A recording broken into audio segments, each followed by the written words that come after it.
Our regular meeting will continue. Now, I have approval of minutes, commissioners.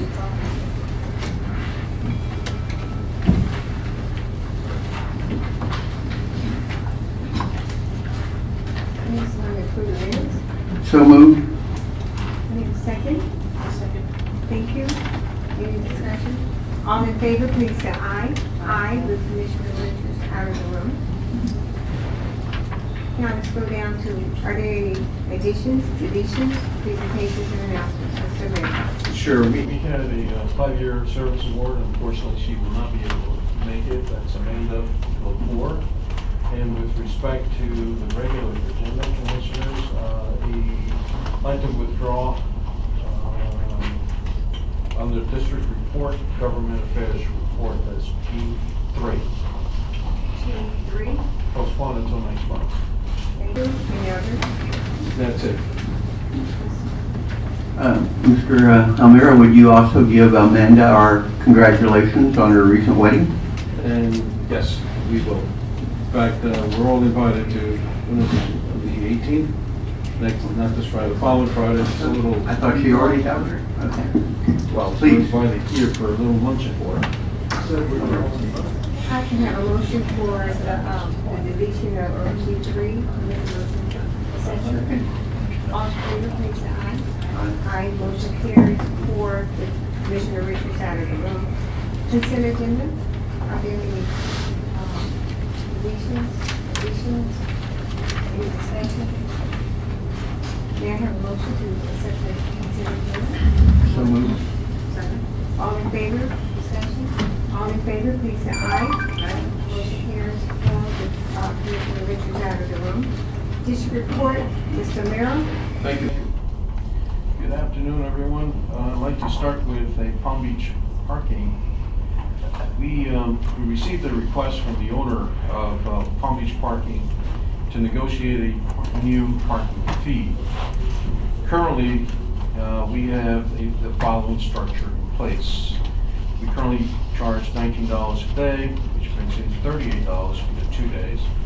From that, Palm Beach Parking gets $10 and to park east of US 1, and $15 to bring it all the way down to Southport. The line also gets a portion of this. They get $7, and then everything else comes back to us, of course. What we're trying to determine is what additional costs they are incurring since the arrival of a second ship. We'd like to fully understand and perhaps suggest some changes. Thus far, we have held several meetings with the ownership of the Palm Beach Parking, and we will continue to analyze the cost structure.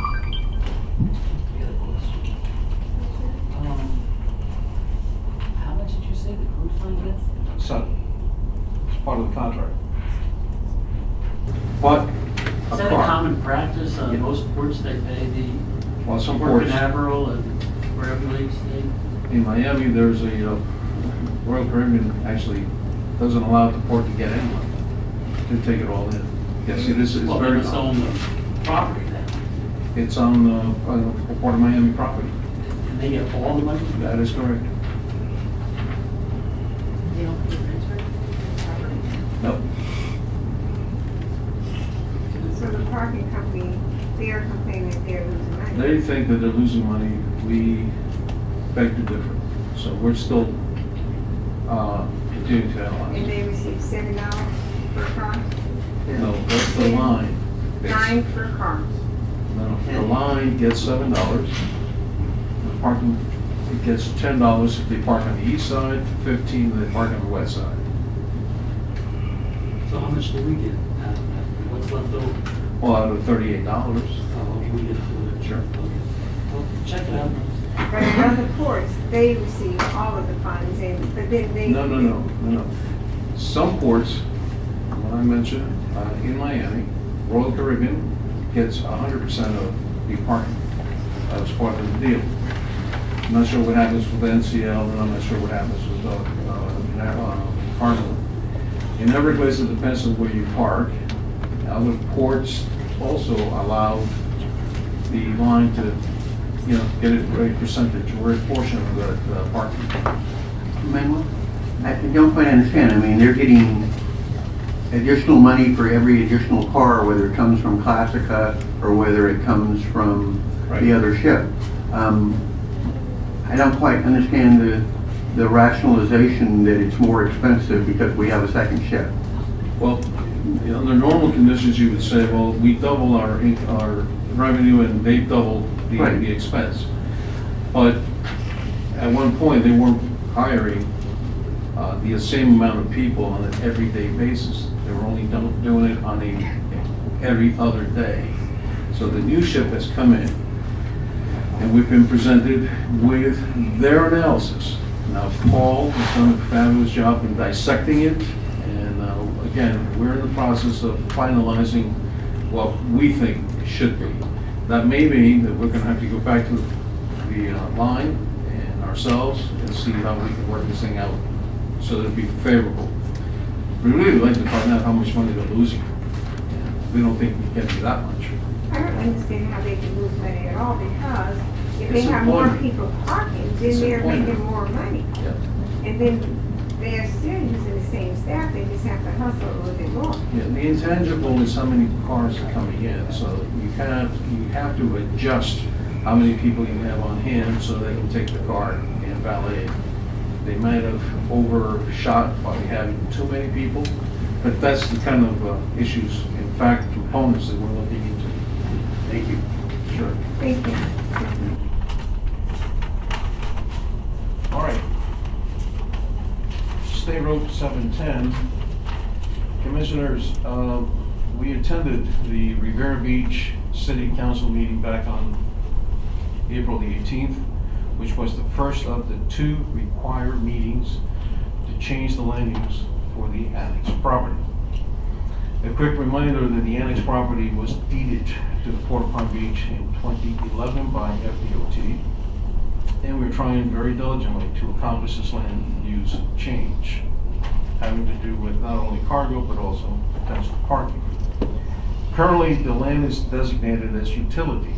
We would like to change that to light industrial use. Please don't forget, when FDOT deeded the land, it was understood that the use of the land would predominantly be used for storage of chassis, empty containers, and vehicles. We also want to be reminded that we have an interlocal agreement with the city of West Palm Beach, and they concurred with the usage of that land. We are actively pursuing the city of Rivera Beach for the land use change. This is still one of 3 outstanding projects with the city. Now the good news. A meeting was held with Mr. Gerald Ward, along with Mr. MacArthur, yesterday, in which we thought it was a very productive and many good ideas were exchanged, some of which we are already pursuing. What Mr. Gerald Ward emphasized above all was communication with the local communities. He provided some ideas on how and where to pursue fundings and grants for Peanut Island, which I thank him, and which I will be communicating to Eric Call, Park and Recreation Department head down in the county. Commissioner MacArthur, Gerald Ward and I agree we have additional meetings in the near future so we can continue the dialogue. As we know, in the past, some, particularly Mr. Ward, has objected to the use of this annex property for port. Instead, he has voiced strong opinions that this land should be used for the connector between Barack Obama Highway and Broadway. I'm in the process, incidentally, of putting together a document outlining the timeline of the events since 1996 to present to illustrate what has happened in the past, where we were and where we are today. Before I go on, I'd just like to mention that he came up with a relative, I thought it was a very good idea, and that is to explore the possibilities of putting a traffic light right on 11th Street. This traffic light can in fact control the traffic. And also, we discussed, talked about the possibility of using 11th all the way out, possibly heading north, and then maybe connecting to Obama Highway. Again, good ideas preliminarily. We will continue to discuss and see where we may end up in a positive form. There were other ideas, but for now, those are the ones that I took. Anything else that we have? We talked about a little while ago, we talked about the need for verse 17. And what I again like to remind commissioners, when the Classica, not the one that's out there now, the Classica comes in, the 6E here, according to the pilots, that berth should remain open. There shouldn't be any ship there. Why? The vessel, the way it maneuvers, it'd be best to have that ship leave its berth and not have any possible, what do you want to call it, intrusions by another ship. To that end, we have had several meetings, not only with the pilots prior to that ship coming here, and also most recently with not only the ship's captain, but the owner, or one of the owners of the company. We have been told that the company will continue to explore options on how to accomplish it. I can tell you that Tropical Shipping has really come to our assistance. They tried and have done as much as they possibly can in order to maintain 6E available. But there will come a day where that may not happen, and then we have to go to Plan B, and that's what we're trying to come up with. What is Plan B?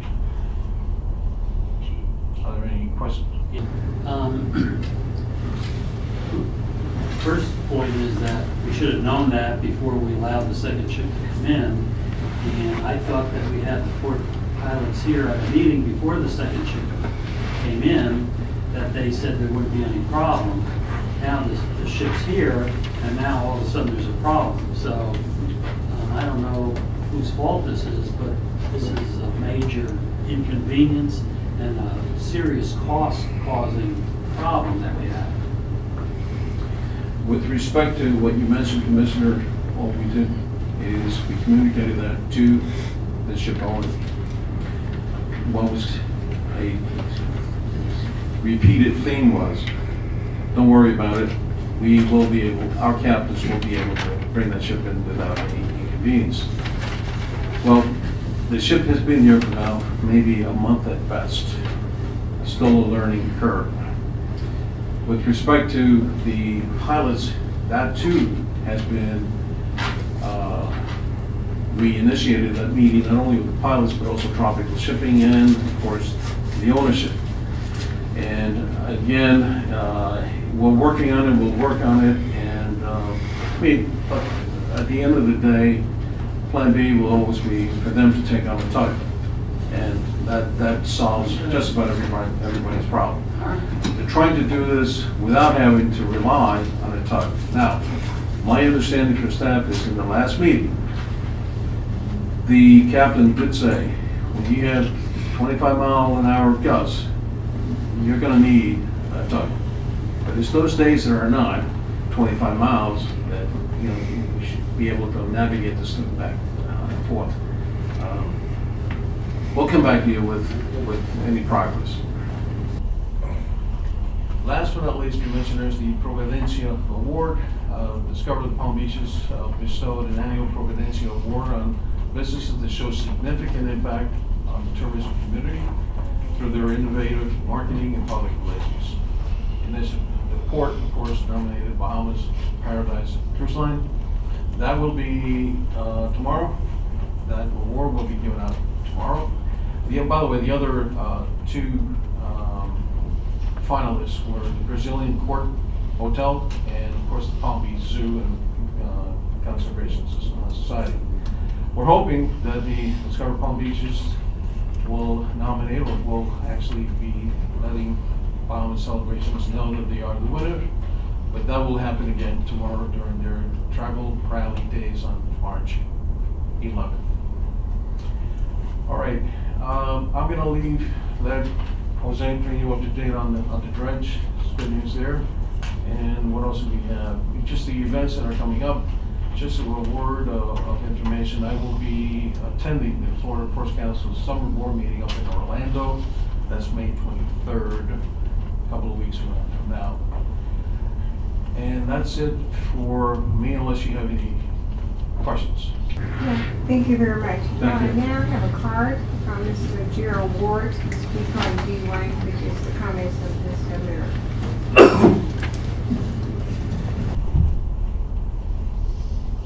Mr. Ward?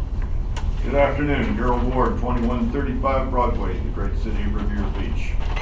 Ms. Howard has my card and also an adequate number of copies of an exhibit, GMW exhibit, which is to document some gum flapping yesterday so that we don't do things and waste time and then somebody says, well, I didn't remember that now. I would have to tell you that there are a lot of solutions that don't cost a lot of money, but obviously this item was put on as one of 5 of the executive director, and he has 6 meetings that are more important, but the concept of reconnection of State Road 5, United States Highway 1, to State Road 710, when we agreed in the city of Riviera Beach to give up the connection of 8th Street over to US 1 for the construction of Sky Pass, as we call it today, this Buies Road. And I will tell you that we didn't consider going up north to the railroad crossing at the current 13th Street. We believe that you've got to come back down here and use the port's current entrance. And there is obviously the concept of coming in on 11th Street. There is the concept of using 13th Street to this avenue and coming down directly to it. You have conflicts with the existing coal storage in doing that. There are other mechanisms of this gate may have backups. I think somebody needs to have current data on how much backup it is for people getting through the gate. So it may very well be relocation of the gate is a simple issue such that there can be a connection into the existing 8th Street entrance, which connects to State Road 710 and goes to the world. There are cheap items, and obstruction is yes, or an opponent as described in your agenda backup, because y'all guaranteed in the time of conceiving the Sky Pass that we were going to have a reconnection. People have used a minor depression of the latter first decade as, oh, we don't have the traffic, but then how much has the CRA of Riviera Beach ever done with the redevelopment of the area? We've just had nothing but buildings destroyed, all the Spanish Quarters is gone, it's vacant lands.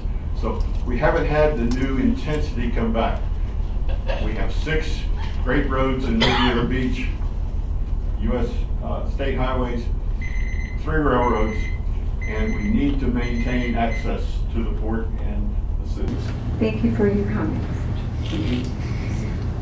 Mr. Ward, I just want to thank you for giving us your time and your insight, and both Manuel and myself, I know we really appreciated it. All the board members, I'm sure would, if they had the opportunity to listen to you. Your knowledge and your commitment to the Port of Palm Beach itself are really greatly appreciated. Thank you. Well, thank you, Commissioner. I think that we have great opportunities for the port, and you'll hear more about visionary planning under my public comments. Thank you. Engineer report?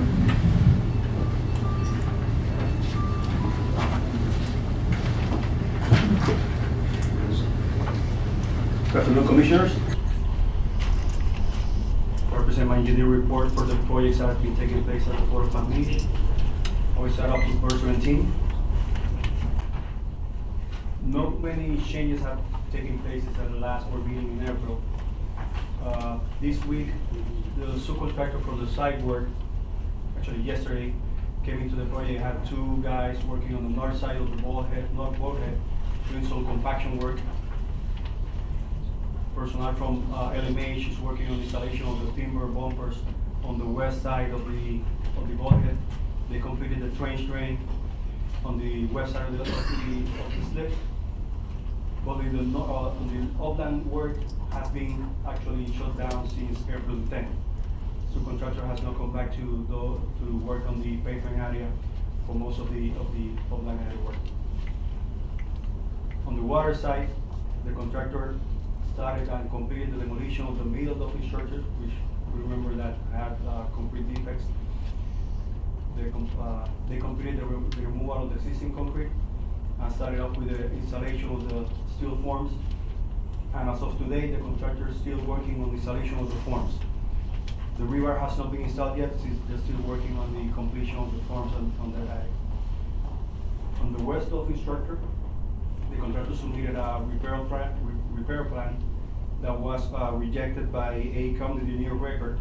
It was said that it had insufficient information to be adequately accepted. So it was rejected. The contractor right now is doing, and they completed yesterday, cores to the structure, which will be analyzed by their contractor engineer, and they have to resubmit, if they're willing to, a new repair plan that needs to be evaluated by AECOM. Those are photos of the cores that were taken out of the structure 2 days ago. Quick question, Mayor? Yes. The AECOM indicated that the information provided was inadequate. Did they indicate what would be adequate, or should the contractor know what would be required? No, they don't indicate actually what required. So it said that it was sufficient to render an opinion of efficacy and propose a repair. So basically, because it was a visual dive inspection alone, that's the only thing that the engineer of record, the construction engineer used to propose a repair. So AECOM indicated that additional information will be required in order to know the extent of the defects, and it could be appropriately evaluated. But a visual inspection wasn't enough to submit a repair plan. Along with the cores? Now they have their cores.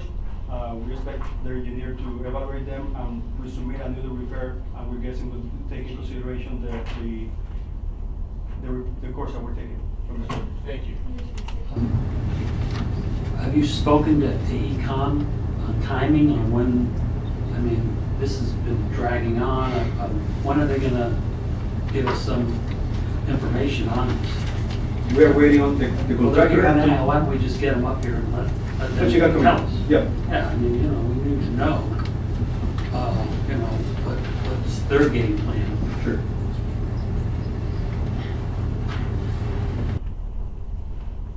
Good afternoon, Commissioners. Karen Brandon with AECOM. The contractor hired an engineer, a structural engineer out of the Stewart or Port St. Lucie area. And they were the ones that prepared the initial report that was found deficient. So now the onus is on them. They go back to their engineer to analyze the cores and update their report and resubmit that. So is that gonna take a day, a year, or, see, my problem is that it just seems like time just keeps on slowly, nothing's happening with either, you say it's not your job, they say it's not their job, and we're just sitting here waiting for this project to get done. So what would you suggest that we do to get this thing moving along? That's why we hired you to kind of help us get this project finished. And now we're a year late, and it just seems to me that everything's stuck in the mud. So Well, what would you suggest? the cores were just taken this week, I believe, Yeah. Tuesday, 2 days ago. Okay. And I don't know if LMH is here in the room. I don't know if they've had their engineer come and evaluate them yet. That would be the next step. So, Commissioner Callen. Good afternoon. I think what we're trying to say is we would expect and we would appreciate if both AECom and LMH, whenever possible, given how far we are behind, that we would expedite anything we can. So I that we would understand. get these cores tested and get it evaluated and done just as quickly as possible. I think that's what we're asking for everything, not just the cores, but anything that we can expedite. The situation has become difficult at best. Thank you. okay, thank you. Commissioner Richards? The points that my colleagues are making are very important. We're not at a point now where we can accept one entity getting a document, it's on their desk, and I'm not seeing this happen. But saying, oh, it's not sufficient.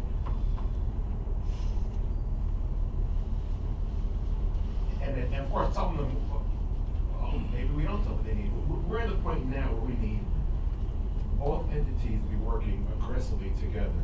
I'm gonna ask our port staff, our engineer, to work with the outside engineer so that when a document is sent, when information is relayed, we're on it. So if we need to push somebody, we need to push them. We're well past the point of tolerating any further delays. So. Any other comments? Thank you very much. Okay. Continue. So to add something to the course, the letter, the repair was rejected in April 24th, and it wasn't until 2 days ago that LMH came in to do the course.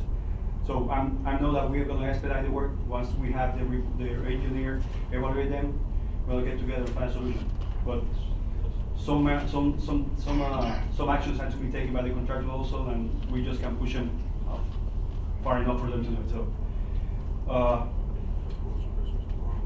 east office structure, might as well remember that we have 4 piles there that did not meet the requirements of capacity. A modification to the design was done to add 2 additional piles. We're still working on a proposal that was submitted by the contractor for additional compensation to install the additional 2 piles, and those are being handled by our attorneys. Any additional questions regarding verse 17? So far, we haven't received an update on when the project is going to be completed. So there's no more things that I can add to this project. MOB demolition cargo area improvement project.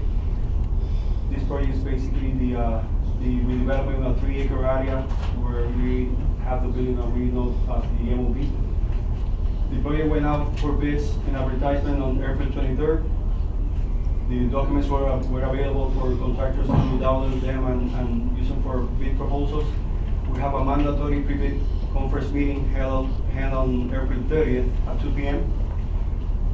7 companies approached the board and were part of the pre-conference meeting. The final day for submissions of bids is on the 23rd of May.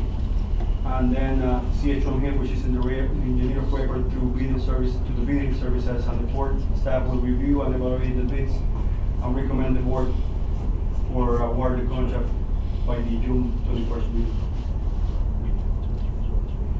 Another project that's taking place at the port at this point is the main rail sports improvement phase 1. Gonzalez and Son, the water contractor, already started the removal of the track number 1. They already prepared the sub base and installed the new concrete tiles and rail. This is the connection of the track number 1 to the 16th track. The contractor is already prefabricating the first turnout that will be installed on Sunday, May 20th, which will allow the port to start using the first track, and then the contractor will move on to do the reconstruction of track number 2. Track number 1 was done on a continuous work for 30 days. Track number 2, since it is the main rail that is used by port for rail operations, is going to be performed on after hours. So basically, every day after we complete the rail operations, the contractor will come in, do work, and we'll have the rail available for us to use it by the next day at 6 a.m. On the crossing with, from the rail and Avenue E, the contractor already installed the electrical equipment for the signaling and gate arms that is already in place today. Personnel from FPNL, we're working on the electrical connection, so we hope that by the end of this month, we'll have this signal working on the crossing of Avenue E. The schedule for the project is still on time. The project is being expected to be completed by the end of August. So by the end of August, we'll have this track 1 and track number 2, phase 1 completed and used by the board. Mr. Cemetery? Thank you very much. Here's the government affairs. I'm sorry. I apologize, Jose. I thought you were also going to address the emergency dredging. Yes. The dredging, the board requests the Army Corps of Engineers to perform an emergency dredge at the channel in the channel. The Army Corps of Engineers already assigned the budget. They already have the contractor that's going to perform the work. The contractor is completing a project in another port at this point. They're going to finish by the end of May, and then they're going to be mobilizing to the port. So that's the status as of today. Thank you. Thank you very much. We deleted the government affairs report, and Mr. Ward gave us a card on that for G3. Although there's no report because Obviously, G3. Although there's no report because obviously, Gerald Ward, 2135 Broadway, under item E, I think you did delete it, so, but the point that I have is what's written on the card, that we were to get additional backup, and I could hear over conversation with Mr. Lipinski and the ED that said that maybe it was going to come to you during the meeting. And so I think that it's been deferred till next month's meeting. So the point is, backup needs to be obtained and presented and incorporated in the webpage so people can look at it and, if necessary, comment, because Tallahassee affairs are important. thank you very much. Just an update on the Commerce Park Initiative out in the Glades. Carl let me know, Mr. Baker let me know that the letter we submitted to put the Glades in opportunity, included as an opportunity zone site when Governor Scott submitted it to the Treasury, made it onto the list. So now the U.S. Treasury has 30 days from April 26th to make a decision, so that's very good news. That will help create business incentives for people to shop there. In addition, we had Mr. Baker, Mr. O'Meara, and I had a meeting with the executive director of the Transportation Planning Agency to look at potential projects that they could help support us financially in terms of gap funding. And so that meeting went very well, and we should follow up around that too. Thank you very much. Anything from the, not the MPO, but the TVA, that's the TVA that we met. Okay. They've got, there's a couple funding opportunities that are $3 to $5 million each that we can pursue. Thank you. Mr. MacArthur, anything from the city of Rainier Beach? No, ma'am. Director Almira already covered it. We are in communication with Chair Tanya Davis Johnson. In fact, just before the meeting, I shared a text message with Mr. Almira. She's going to get back with us with some dates, and we hope to speak with her about the 3 outstanding issues.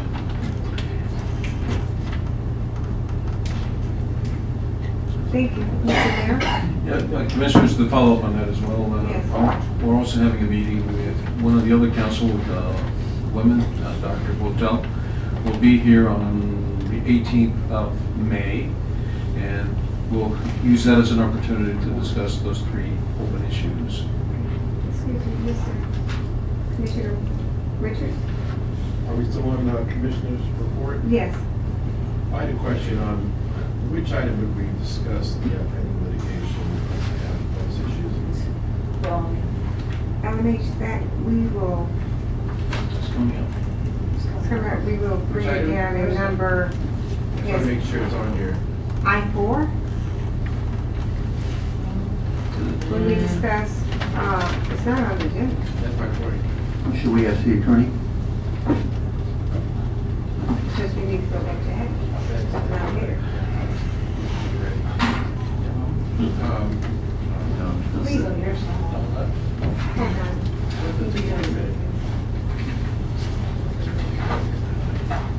Well, while we're getting it together, we can continue with H1, Mr. O'Meara, the Peanut Island update. Sure.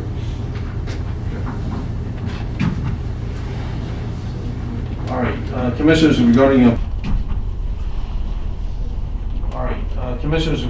Peanut Island, as I have previously mentioned during the April board meeting, that I met with Eric Hall, again, Director of Parks and Recreation, to begin planning for a task force. We both agree that Karen Marcus should be the committee leader, and we heard from her by her accepting the decision.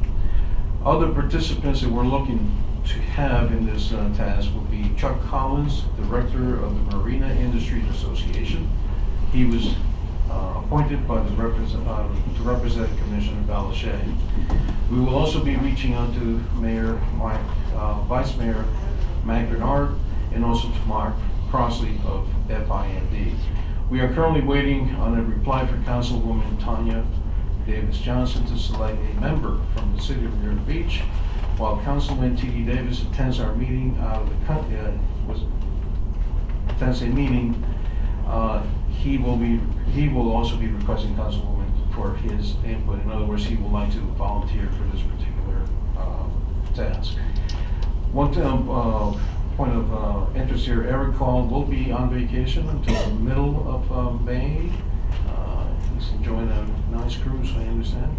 And at that point is when we plan on getting together and then starting this task force, moving it forward.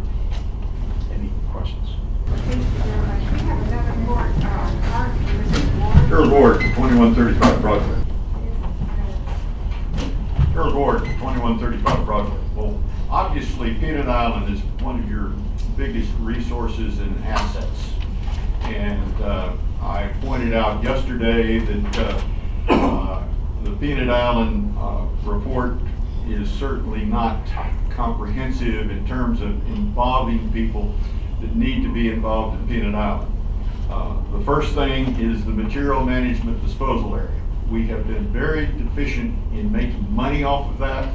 It's substantially filled. There is no profit coming out of it. Everybody else has, if you look at Fine's operation process for use of their spoil areas, that's the other common name for a material management disposal area. So somebody needs to get the port on record to get money from it, sell the materials, get a usage when need be from other dredgers and so forth. Number two, anybody that's, and by the way, that's a federal issue that you have with your contractor. The Corps of Engineers is your public works contractor for that. So it's incorporated in some documents, and anybody that does some planning for Peanut Island in this committee needs to be sure that they know what the feds require. Future land uses need to be considered. Were you all aware that you sent a couple ships within the month down to Lauderdale because you couldn't accommodate them here? Money lost. There's certainly the ability to use the waterfront of Peanut Island for liquid bulk. Molasses. Nobody's going to get really excited about having that over there. And we've talked about it since the early 70s of how we use Peanut Island for port uses. Lastly, turning base expansion. You've got a triangle out here that may produce safety by just cutting it off. It's basically sand. I don't know if you've run aground on it or anybody else. We've lost Dave Mark when the first cruise ferry to Freeport ran aground there. So it's not something that hasn't happened already. It's a safety problem and it needs to be addressed. And in so, you can come up with some Port Commerce benefits out of it. I-1, new business, contract, MOC advanced payment service provider. New business, contract, MOC advanced payment service provider. Good afternoon, Commissioners. Port staff has requested and received quotes from 3 service providers for the MOC landscaping. The services include lawn mowing, low shrub and tree trimming, edging, and keeping the parking area looking nice. Port staff respectfully request O'Hare Lawn Service for our provider with an annual cost of $9,400. Are they here? In the room? No, ma'am. For this size of a contractor, I really didn't consider it necessary. Okay, thank you very much. All in favor, please say aye. Aye. Motion carries 5-0. Thank you. I-2, contract. I have suggested. I have suggested. Yes, I have a guardian on that, Madam Chair, but this Gerald Ward, 2135 Broadway. Very briefly, that's a 15-year, decade and a half old court order, final order, that provides for the entrance, 11th Street, and also Avenue C. I happen to have been involved in it, but that's your front door. So that's one of the more important subcontracts of the port, to make people feel like it's great for Riviera Beach and it's good looking. Sure that they will do an outstanding job. I Well, feel no. confident they will. But we haven't had continued progress on that, sorry. Well, the company that we are going to hire will do an outstanding job. I feel confident. Thank you. All in favor, we already voted for it? Thank you. So that'll look really nice once we get our fence completed, fence project, which is planned for the end of this month. Thank you. I agree. Track repair service provider. Port staff has advertised and received proposals for track repair services. Port staff has advertised and received proposals for track repair services to maintain the Port's rail system. We did have an evaluation committee of myself, Carl Baker, and our train master, Al Fawcett. The results reflected Southern National Track as the provider of choice. In this item, we're requesting that you waive one minor technicality for Southern National Track, who submitted their proposal via email. Approve Southern National Track as our service provider and authorize the executive director to execute. Please say aye. Aye. Motion carries 5-0. Thank you. Yes. Okay, approval of VesselTracker.com. Okay, approval of VesselTracker.com agreement. I don't know if you've seen this one before, but it is an online system that tracks all ships out in the world, and it also tracks where they've been. VesselTracker is requesting to utilize the MOC roof to install a GIS antenna. VesselTracker is a worldwide maritime vessel tracker system. This is a no charge to the port. All they're requesting is that we use the labor to install the antenna. I got a question. As you know, post-hurricane and post-severe weather, at times we have to perform some repairs. You've integrated that. Do we have the flexibility to Yes, we do that? do. Actually, during the last the refurbishment of the roof, I actually had special mounts installed to the roof to make sure that that doesn't happen again. We're not actually making any penetrations. We're utilizing the existing structures. Thank you. Thank you. It's a good job well done. We need to vote. All in favor? Aye. Aye. Motion carries 5-0. Thank you. Commissioner, we have I-4, which is consideration of AECOM Work Order Amendment Number 5. Commissioner, we have I-4, which is consideration of AECOM Work Order Amendment Number 5. It's related to verse 17. Verse 17, original delivery project date was July 17. It has been continuously delayed. AECOM already have 4 amendments to the work order, which takes them to provide construction engineer services through February 2018.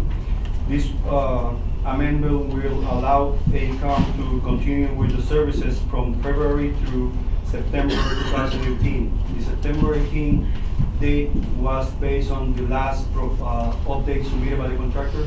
They indicated that the substantial completion date of the project was going to be by the end of August. They allowed 2 additional weeks for project closeout. The extension for engineering services through September is for the total amount of $269,000. And in addition to that, they're including $11,722,000 for the redesign of Duffy structure number 3, which is the eastern Duffy structure, which required 2 additional piles to be installed in order to meet capacity. The total amount of this amendment number 5, is for the amount of $251,251. We respectfully request the board to approve amendment number 4 for AECOM's work order. I have a question. Yes. Could someone just briefly tell me what all this money goes for? I mean, it seems like a lot of money to redesign. I mean, obviously someone screwed up in the beginning on the design, and it certainly wasn't the port's fault. So why are we paying for redesigning something that was wrong in the first place? So maybe someone from AECOM or somebody's telling me where all this money goes to. It just seems that it's for their benefit to keep this going forever. So, to keep this going forever. So, Commissioners, the $11,000 was work that AECOM did at the direction of the port to go ahead in order to expedite the completion of that Eastern Dolphin to add 2 additional piles. So it was a result of the 4 piles that were installed not meeting design capacity. But wasn't the design faulty? The design did not meet the capacity. Wasn't the design faulty? Based on the geotechnical information and also an analysis performed by the contractor's geotechnical engineer that was submitted, it was that piles should have met capacity based on that information. But they didn't. They did not, but the contract documents are very specific that it's the contractor's responsibility to meet that design capacity. That it's the contractor's responsibility to meet that design capacity. Okay.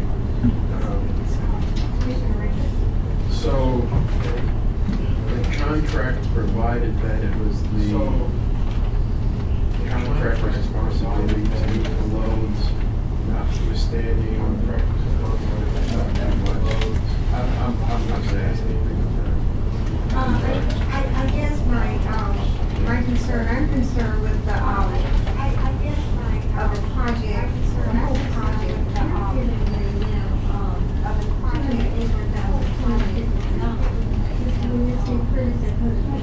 because we have not calculated to give an amendment from the beginning, am I correct? This is an add-on, so it has increased their amount now by how many add-on?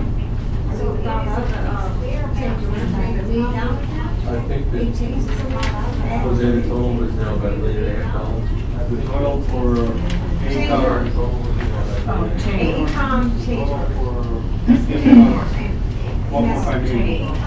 we've had including this amendment, the contract for AECOM will go into one total. Including this amendment, What amount is changed? The original contract was $800,000, and we have amendment number 1, which was the redesign of the structure. For the power of the structure was $23,000, which should be credited by the contractor to us, so that would be a net cost for 4.0. Then we have amendment number 2, which is then extend the services for AECOM from July to December for $165,000 from July, and then December.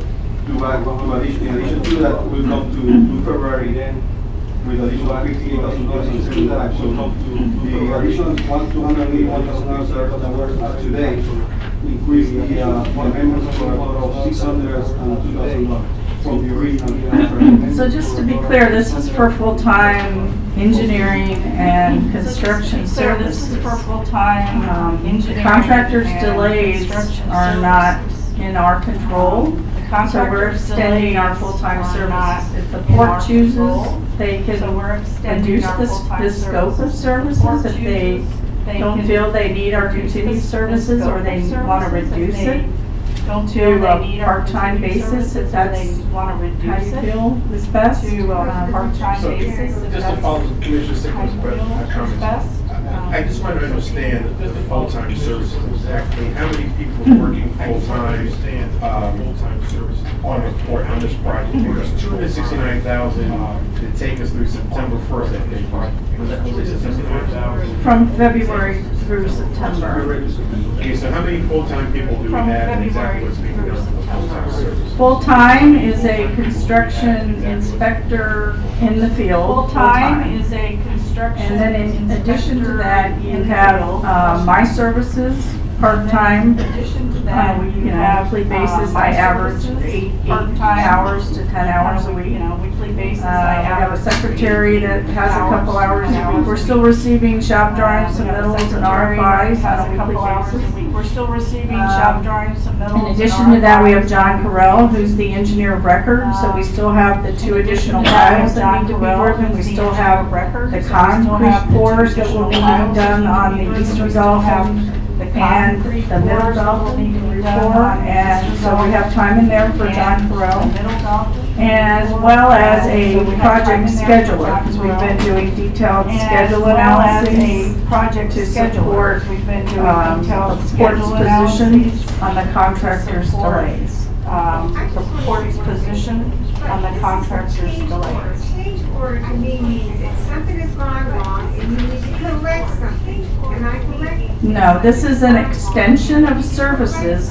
because of the contractor's No, this is an delays. So extension we're of extending our services services. because of the We're contractor's paid on a delays. time and So materials we're extending basis. our services. So And this we is- don't we're charge you paid for on a time and anything that materials we're basis. not gonna do, So you know. we So don't if by charge you chance for they fit anything that complete we're early, not gonna do. we won't You know, so expend this if by budget, chance but they fit it's- complete early. it's not a change order won't because expend this of anything budget. other than extending the services. It's not a change order to cover because of anything the other board than extending the from an services. engineering and a construction cover services inspection the board. standpoint.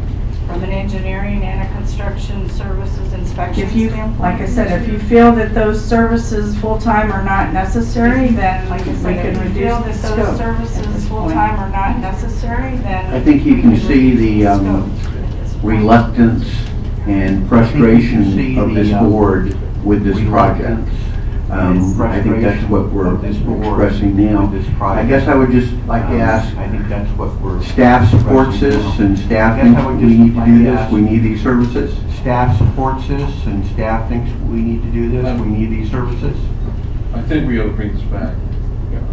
Let us look into this, as we have in the past, and then bring it back and let us look into this, as we have in the past. Make Because a, this will not delay anything if we kick it for another month. Am I correct? The only thing is that we've been working since the middle of February. The only with thing is no that we've executed been work order. working since the middle of So- February with So, no Jose, executed your take work on it order. is, what's your So- take? So, Jose. My opinion as a engineer, based on the issues that we have had at the project site, I would not recommend the contractor to have a full-time inspector on job site. I would not recommend the contractor. So you would recommend that we approve this change order? So We you need would to have recommend that we- construction services to the project. If the project's been delayed, and it's something that's gonna be determined, we have not determined who's responsible for it, but until that point comes, we need to have somebody to be there. So I recommend to have inspection services through the completion of the project. Because now you're saying that we will be Inspection delayed services further. through the completion of the project. Because now you're saying that we will be delayed. in anticipation that we may be coming back next week, could we just delay this 1 week?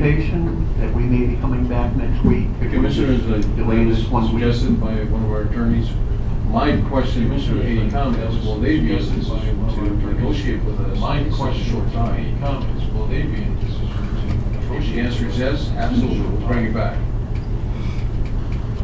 I think I would hope so, because we hear there's not a lot of activity on the site, and we have a full-time. So because we hear there's not a lot of activity on the site, and we have a full-time person at who knows how many hundreds of thousands of dollars per year. So I don't think we're gonna support a full-time person there with the current level of activity. So let's come back maybe next week and talk about this.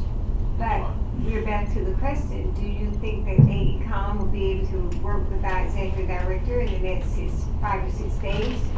Someone did, I know we received a letter from, one of your top engineers, but since she will not be available, do you think that someone else can work with us? in the Yes, next of 6 course. days? Yes, we can work with you. Okay, thank you now, A motion to postpone this item then? postpone that. Or continue it to Continue it to, Next Wednesday? our next meeting. our Next next meeting. meeting. Continue to our next meeting. Right, Chair, well, let's finish with this motion. Second, continue this to our next meeting. Second. All in favor, please say aye. Aye. Motion carries 5-0. Now, Mr. Richards, Is it appropriate to add that to the agenda? it's not really adding an item, it's a continuation of the AECom work order and of the specific work that's being done with AECom. Am I correct? Well, Mr. no, Pickens? well,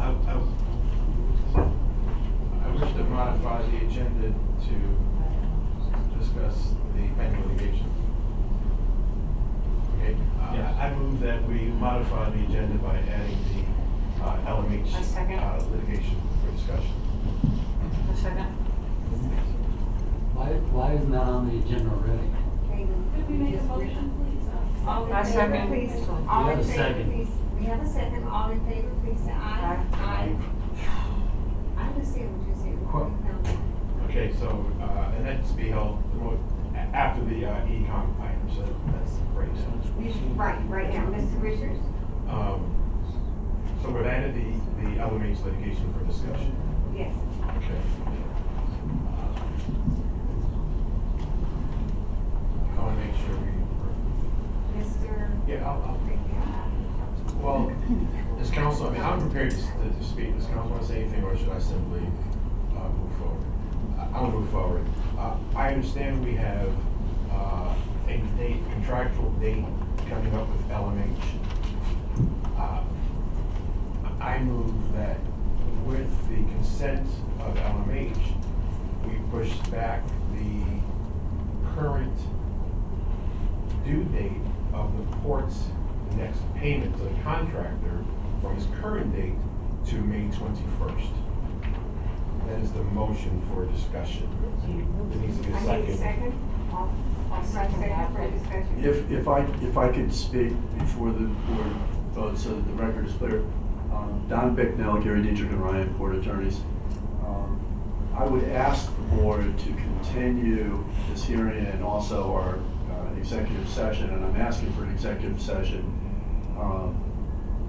the continuation of the one today until next Wednesday, that you continue the board meeting and the executive session, and that we have an we continue the executive session next Wednesday to discuss and get guidance and direction from the board in the LMH litigation case,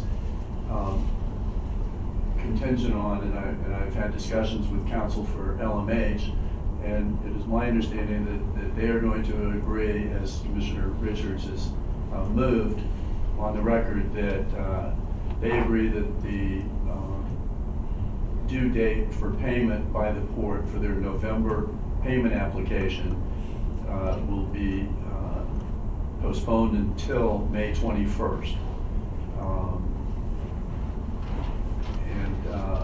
And that they agree that the November payment application is not due until May 21st by the port. In conjunction with that, Mr. Bustamante confirms that, which he has to me. I'm going to ask that you continue this hearing along with the executive session until next Wednesday for us to discuss that pending lawsuit. Thank you. Well, we need to now. We need to hear from him. Good afternoon, Commissioners. nice to be here. As Mr. Bidwell indicated, we have had discussions, and my name is Nestor Bustamante, attorney for LMH, and we are in agreement to extend the due date from what would have been this Monday until May 21st, with the understanding that this will be, at this point, taken up again and we'll address it then. Thank you very much. Thank you, Madam. And not to, just to we're going to continue next Wednesday. Could we specify the time? Is it 3:30? Is it 4? It's 3:30 because we will continue our executive session and continue. And just to confirm, just to clarify, this is going to be a special meeting next Wednesday, the 16th. Yes. At 3:30. It's a continuation of the current Continuation meeting. of the- That would be a continuation of the current meeting. It would not be a new meeting. But it would be helpful if you published it, but publish it as a continuation of this meeting. So, just for clarity, Madam Chair, so my motion was consistent with that, that I'm moving to continue the executive session and this hearing pending following item L, not now, but following item L to May 21st. Also, my motion is also to extend the payment application due date from the court, consistent with both attorneys' discussion, to May 21st. Mr. Richards, Commissioner Richards, the meeting is May 21st. No, the meeting is May 16th. Right. You said open it as the 21st. The meeting is the 16th, and we're going to extend the payment to the 21st. Right. Thank you for the clarification. That's the amended motion. Thank you. Yes, thank you. All in favor of the motion? All second. Aye. Second. Motion carries 5-0. Thank you, Commissioner. Thank you very much. Thank you. Let's continue with, I have a card. I-5. Go on. Okay, Commissioners, I-5, Hurricane Preparedness and Recovery Efforts. I had a very long explanation for this typed out, but he said she was going to time me out with a 3-minute timer, so I'm just going to talk to this a little bit. You know, since I've been here since 2000, we've had 27 hurricanes have come through the port, 36 tropical storms. Each time we go through one of these, we get issued a captain of the port order to shut the port. We go through our Zulu X-ray, whiskeys, and then we end up shutting down the port. Most cases, the situation isn't severe enough, so it's normally just a training exercise, close the port, get it open, get it going again. But in times when there's heavy winds, heavy damage, you know, we have boats that get thrown around the inlet, around the turning base, and things of that nature. The process for reopening the port when the winds are that severe, Carl, is that, you know, the Coast Guard requires a hydrographic survey by the Army Corps of Engineers. And normally, the Army Corps of Engineers, you know, even though we've had numerous discussions with them prior to hurricane season, the boat is on the other side of the state, the boat is needed down in Miami, there may be some political things in Tallahassee where assets are sent to different locations, even though they're promised to us. And it's happened year after year after year, and that actually delays this port being open. Priority is given to Everglades, Miami. Oh, we got fuel. They have cruise passengers, we have cruise passengers. What really bothers me about this is a lot of the islands that are impacted by these storms prior to them getting here receive food, medical supplies, and everything else from us. Okay, so, and the last one that really just sent me over the edge was I saw an Army Corps boat going down I-95 when I was on my way to work, and they didn't come here, they just kept going down to South Florida.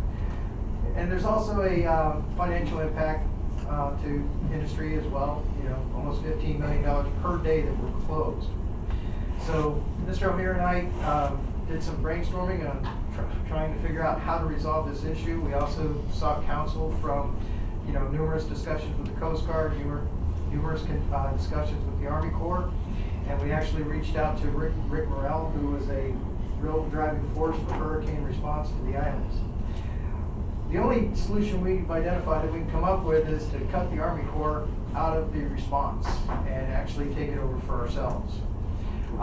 What I've been doing is working with some engineering companies to and the Coast Guard to actually mirror exactly what the Army Corps of Engineers is doing.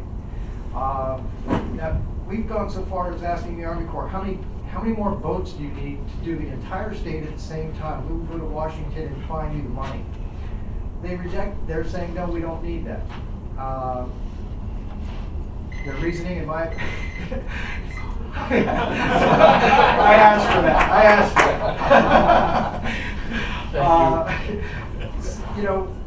I really think they're worried about the sustainability of all the boats and all the people that they need, that they don't want to carry that burden throughout the years in the future. So again, looking at it, I'm like, okay, we need to find an engineering survey crew that can do this in a cost-effective manner, immediately get out there, get it done, get the right information to the Coast Guard, get us back open within a 24-hour period. I think we're there. Again, working with the Coast Guard, we've identified a couple of survey companies that do this stuff. Merlin Group has been identified, and we've actually created 3 different layers of it. So if the first group can't go, the second group can. If the second group can't go, we have a third option. So we have multiple options to immediately respond after the storm. The reason I'm presenting this to you today is because we're not quite ready to present the contracts, but we have hurricane season starting in a couple of weeks, which is June 1st. So we're really wanting to push this forward. So basically, I wanted to give you a brief on what we're doing, get guidance on whether to continue. But I'm basically requesting approval to move forward with this project and to authorize the executive director to make some the decisions based on the information we're getting back from our consultants, and we'll bring that back for ratification. So you're aware, if we are to do this ourselves, the actual cost to do this per hurricane season, if we only have 2 storms, it's just over $25,000, and we're actually losing $150 million a day. Need a motion? Just guidance from you right now, and we'll bring it back for ratification. I'll make a motion to proceed. Motion is approved, properly and second. All in favor, please say aye. Aye. Motion carries 5-0. Thank you very much. I got a question. Yes, sir. Do you have any idea approximately how many ships are moored out in the near the turning basin? Remember last year we had 3 or 4. Are there still a lot of ships up there? There's still a lot of moorings out there. There has been discussion in Tallahassee. Actually, we've created some recommendations that have gone up there for discussion as well. Right now, under state law, they can moor within 300 feet of our port, which is nothing in a hurricane with 100-mile-an-hour winds. It's line of sight. We're looking at some of the line of sight issues. The governor had signed a law that basically said to 300 feet last year, which was considered a victory. We're going a little bit farther than that, so we still need our groups to work on that a little bit more. So in other words, there's still a lot of ships up there that if the hurricane comes, these people are just going to leave them and see what happens? Yeah, but one thing about being a port, we're really good at moving stuff. We had a lot of stuff in our slips. We got to move really quick. Right. Okay. I didn't really play with the stuff on Peanut Island because it really wasn't a hazard to navigation, and dealing with FEMA in relation to the last 2 storms, financial issues are out there as well. Well, you did say there probably wouldn't be any hurricanes this year. So I forbid it. I'm telling you, 2 hurricanes year after year, I forbid it. Okay, thank you. Appreciate it. Thank you very much. Mr. Ward gave me a card. I have a card. Again, Gerald Ward, 2135 Broadway. Well, obviously, this was an add-on item, and I got excited by saying, and actually had this drafted, if you look at item 2.5 and item 4, which is really on point to this issue. And number 5 is the coordination with Fine. Fine has excellent consultants that will probably also do things on a timely basis. Item 2 is the real-time monitoring that needs to be brought into this port compared to Tampa. We did that late in last century with NOAA, and there are a lot of things that if somebody worked on it. So port operations of the port needs to start controlling. The pilots are a tenant. The tropical is a tenant. All of these folks are looking at making things better. And we need to start having the board in command. And obviously the Corps of Engineers is part of our lowest level of government, and they're your contractor. So you either get them in line or, as he said, get rid of them. Thank you very much. Do you have any comments from commissioners? I'm sorry, Commissioner Walker. Nothing, thank you. None. Madam Chair? Comments from the, wait a minute, I was given another card. Mr. HCRF Organization, ORG, is he here? Someone gave me a card, ORG. HCRFF, org. She left. She left? Okay, so that's it. Do you have another comment? I have a point of clarification. We're having a meeting next Wednesday it's a continuation of this meeting? Yes. All right, so it's not a special meeting? No. It's a continuation. No, Thank it's you. not. You made your comment, you have another one? I have item J, we got through Mr. Hearn's item, which was the add-on item. Okay, go on. Item J is comments by the public at Gerald Ward, 2135 Broadway. Obviously, I put a card in on C, and I've been chewed out by members of the audience that said, why don't you speak out on the Berth 17 contract? I've made some comments on agitated other people that said my stuff is minor. But the deal is, you really do need to use these closed executive sessions to do what three of you started in an item, I think dealing with AECom's contract. Commissioner Sicklin and MacArthur and Richards all raised the question of things that need to be discussed in the closed executive session. It gets recorded, it is public at some time in our lives. That's when you can be more effective, and you started some conversation that you need to get your lawyers functioning. They have filed 8 requests for extension of time to file merely an answer to a court proceeding that was filed almost a year ago next week or so, I think the 17th of the month. So that's obnoxious, and I was at the court this morning. Mr. Solar has a suit on, and somebody made a comment how he looked nice in the suit. Well, I had to go get a suit on this morning, but I took it off to come to see you. So the point is, the judicial system just kicked the can down the road this morning. And somewhere you guys are going to have to stop the kicking the can down the road and get some production. Commissioner Richards. Thank you. We're very knowledgeable about the litigation. We talk about it often in every executive session. That's We right. understand the strategy. We're purposely not following an answer, but. Well, you don't need to answer me in that. No, I know particular- that. No, but it's not. But you made some comments, and many were phenomenal. But I don't want to suggest that we're not on top of the litigation, because we Well- are on top of it. I'm not going to argue with you. We're very aware of litigation and where we are on it. Well, but you exuded frustration in that previous item of True. no answers. And so somewhere along the line, you got to be hard about getting some answers. You're right about that. Thank you.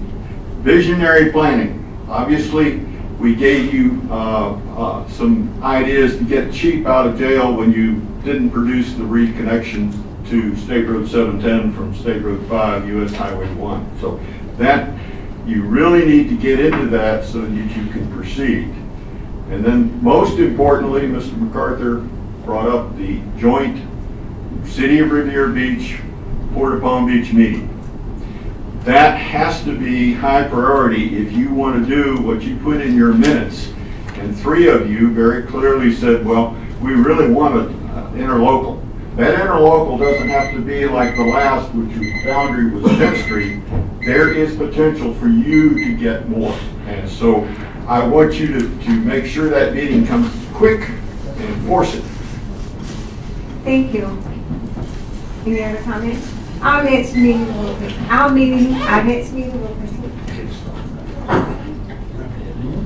I know that, now, but I will. But our next meeting will continue on Wednesday, May 16, 2018, at 3 p.m. At 3:30, I'm going to get you there. 3:30 first with the client commissioner executive session. Thank you.